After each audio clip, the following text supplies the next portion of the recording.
When we think of global supremacy, our minds immediately go to the sky. We picture hardware like the B-2 stealth bomber, capable of bypassing radar and vaporizing bunkers deep underground. Or we look at sprawling fields of Russian ballistic missiles and anti-satellite weapons, designed to blind an enemy before a war even starts. Add in China's cutting-edge drone swarms and fractional orbital bombardment systems, and a clear pattern emerges. Measuring global influence strictly by who holds the most destructive weapons creates a skewed reality. Under this lens, a developing nation like Bangladesh appears entirely vulnerable, outgunned and outmatched by design. But analyzing a state's true strength requires looking past the silos and airstrips.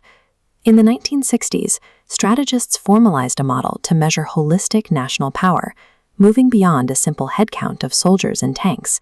They called it the DIME framework. It proposes that a nation's influence rests on four distinct pillars: diplomacy, information, military, and economy. Statecraft operates as an interconnected machine. If any single cog in this four-part system rusts or fails, the entire apparatus grinds to a halt. In this system, diplomacy functions as actionable leverage.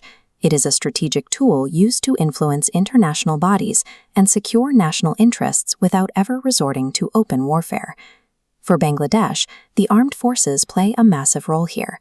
By deploying heavily to UN peacekeeping missions, these soldiers act as frontline diplomatic envoys, earning the country crucial goodwill and a reputation as a stabilizing, responsible global actor.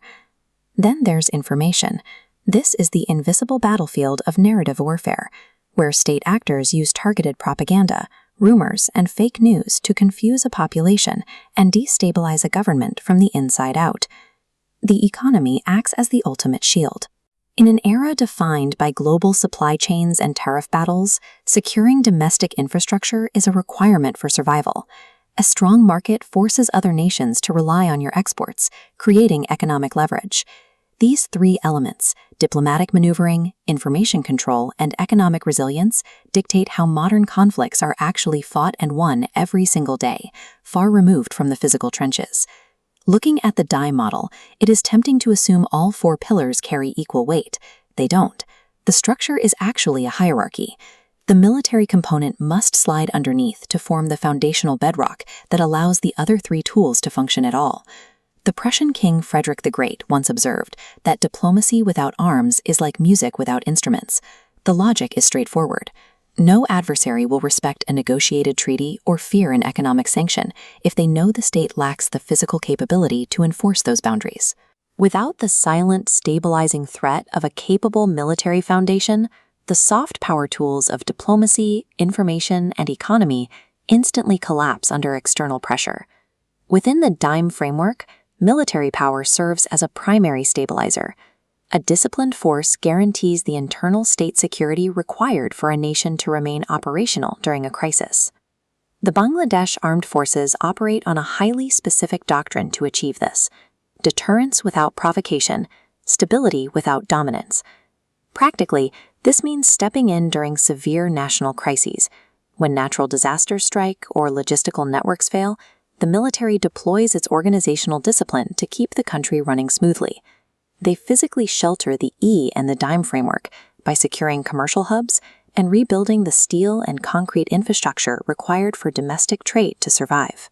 By quietly absorbing the shock of logistical and natural crises, a disciplined armed force buys politicians and diplomats the breathing room they need to do their jobs, avoiding the dangerous trap of trying to solve complex political issues with weapons.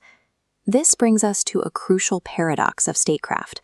A military that is constantly firing its weapons in the streets is a symptom of a failing state. The highest achievement of a military foundation is its ability to remain entirely in the background, cool-headed, restrained, and unprovoked by the noise of narrative warfare. This disciplined restraint is the exact condition required for a country's economy to grow, its information to remain clear, and its diplomacy to thrive on the world stage. A nation's ultimate strength lies in the unbreakable stability it maintains under pressure. This disciplined restraint, the quiet resilience behind the DIME framework, serves as the truest metric of modern statecraft.